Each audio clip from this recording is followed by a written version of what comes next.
औज़ु बिल्लाहि मिनश्शैतानिर रजीम। बिस्मिल्लाहिर रहमानिर रहीम। अल्हम्दुलिल्लाहि रब्बिल आलमीन। अस्सलातु वस्सलामु अला अशरफिल अंबिया वल मुरसलीन। अम्मा बअद। अस्सौमु जुन्नतुन मिनन नार। अज़ीज़ान गिरामी, मुंहिंजा मुअज़्ज़ज़ सामीन, माह रमज़ानुल मुबारक जे हुलूल ते तव्हांखे मुबारकबाद पेश कयूं था। माह रमज़ान एक बेहतरीन महीनो आहे जंहिंमें मानवी सुफ़रा विछाया वञनि था।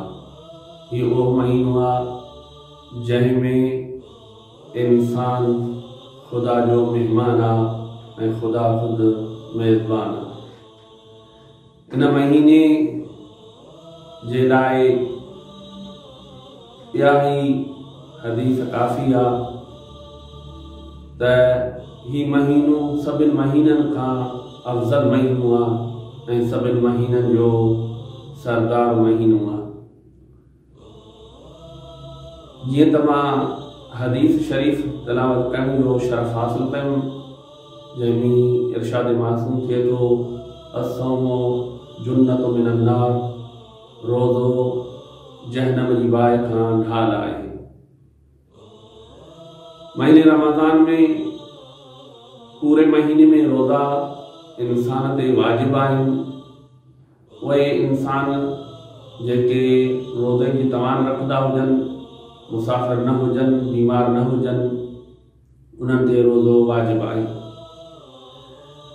महीने रमज़ान जी फ़ज़ीलत जे लाइ असां कुझु अराइज़ बयान कयूं था। जंहिंमें हिकु हदीस आहे इमाम हसन अलैहिस्सलातु वस्सलाम जी तरफ़ मनसूब तफ़सीर मंझां अर्ज़ कई वई आहे, जंहिंमें फरमायो वञे फशअबानो अफ़ज़लु शुहूर इल्ला मिम्मा कान मिन्हु व शहरु रमज़ान। महीनो शअबान एक अफ़ज़ल महीनो आहे, लेकिन अगर माह रमज़ान न हुजे हा त यानी महीने रमज़ान जी फ़ज़ीलत शअबान खां बि वधीक आहे। हूअं बि हदीस आहे त महीनो रजब खुदा जो महीनो आहे ऐं शअबान महीनो रसूलुल्लाह फरमाए थो त मुंहिंजो महीनो आहे ऐं माह रमज़ान मुंहिंजी उम्मत जो महीनो आहे। एतिरो बहितरीन महीनो उम्मत जे लाइ महसूस कयो वियो आहे। छाजे करे? जो इन ई महीने में इंसान जी मग़फ़िरत थिए थी, इंसान जा गुनाह माफ़ थियनि था ऐं इंसान ऐं मुसलमान उम्मत खे बहितरीन हदियनि सां नवाज़ियो वञे थो। हीउ महीनो उहो महीनो आहे जंहिंजा ॾींहं अफ़ज़ल ॾींहं आहिनि। इन ई हदीस इमाम हसन अलैहिस्सलातु वस्सलाम जेका इमाम हसन जी तफ़सीर सां मनसूब आहे, इन जो ॿियो जुमिलो आहे त फ़इन्नहु अफ़ज़लु मिन्हु, महीनो रमज़ान शअबान खां अफ़ज़ल महीनो आहे। व इन्नल्लाह अज़्ज़ व जल्ल युनज़िलु फ़ी शहरि रमज़ान मिनर रहमा, खुदा ताला इन महीने रमज़ान में फरिश्तन के रहमत सां नाज़िल करे थो। अल्फ़ ज़िअफ़ मा युनज़िलु फ़ी साइर शहूर, हज़ार बराबर उन्हनि नेकिन ऐं उन्हनि रहमतुनि जे जेको ॿियनि महीननि में नाज़िल कयूं वञनि थियूं। वयहशुरु शहर रमज़ान फ़ी हसन सूरा, महशर जे मैदान में माह रमज़ान खे बहितरीन हसीन और जमील चेहरे सां महशूर कयो वेंदो। वयुक़ीमुहु फ़िल क़ियामति अला कुल्लतिन ला यख़्फ़ा, ऐं अहिड़े मथे टीले ऐं टिबे ते बीहारियो वेंदो जो आश्कार हूंदो, मख़फ़ी न हूंदो।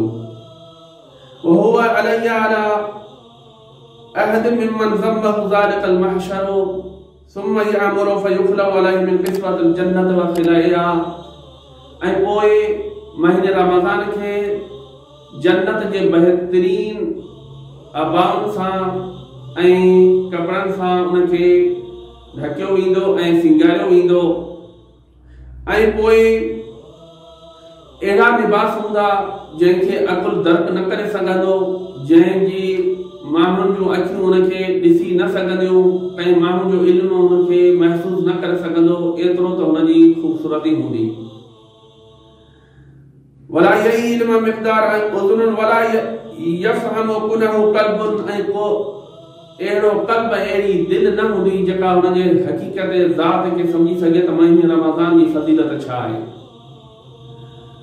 इहो महशर जे मैदान में महीने रमज़ान जो मर्तबो ऐं मान हूंदो, माने मर्तबो एतिरो जो कंहिंखे बि हुनजी हक़ीक़त समझ में न ईंदी।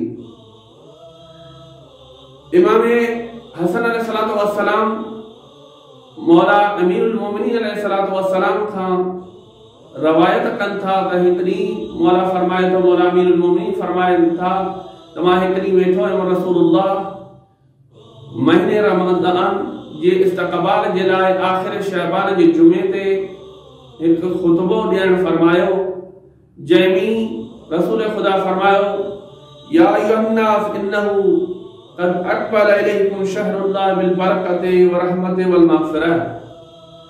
ए इंसानो, बतहक़ीक़ तव्हांजी तरफ़ अल्लाह जी तरफ़ खां हिकु महीनो अची रहियो आहे जेको पंहिंजे पाण सां गॾु रहमत बि खणी अचे थो, बरकत बि खणी अचे थो ऐं मग़फ़िरत बि खणी अचे थो।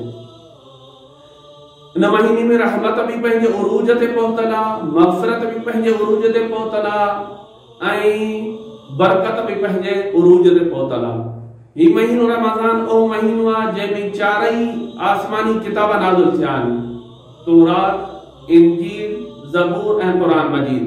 ये चारई किताब इन्हीं में नाज़िल थिया आहिनि, हत्ता के सोफ़े इब्राहिम अलैहिस्सलातु वस्सलाम जा सहीफ़ा भी महीने रमज़ान में नाज़िल थिया आहिनि।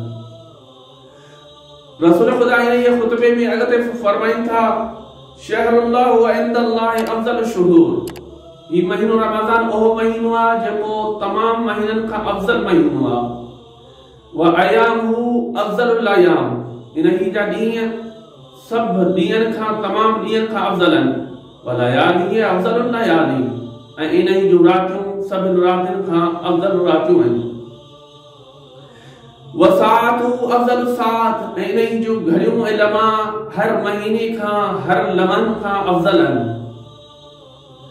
व नौमुकुम फी इबादतुन, इन महीने में तव्हांजी निंड करण भी इबादत आहे।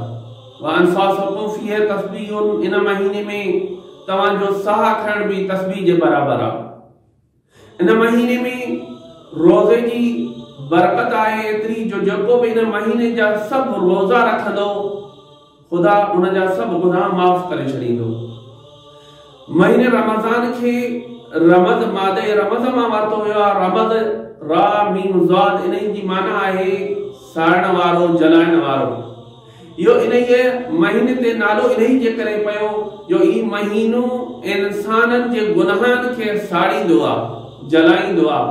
उन जे करे जेको इंसान तमाम रोज़ा रखे त खुदा उन जे तमाम गुनाहनि खे मिटाए छॾींदो आहे। इन महीने में सब खां वधीक जेको अफज़ल कम आहे वो आहे त इंसान हराम कमनि खां पंहिंजो पाण खे बचाए ऐं वाजिबात खे इंजाम ॾिए। जो मौला अमीर अलैहिस्सलातु वस्सलाम इन खुतबे में सवाल था कनि रसूलुल्लाह खां, या रसूलल्लाह सब खां वधीक अफज़ल अमल इन महीने में कहिड़ो आहे?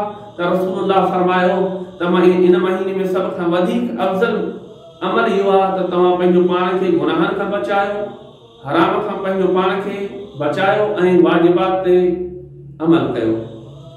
इन महीने में रोज़े के अफ्तार करण जी वॾी फज़ीलत आहे त जेको भी इन महीने में एक रोज़ेदार के अफ्तार कराए त खुदा उन ते जन्नत वाजिब कंदो आहे ऐं सम्झो त हुन हिकु गुलाम खे आज़ाद कयो।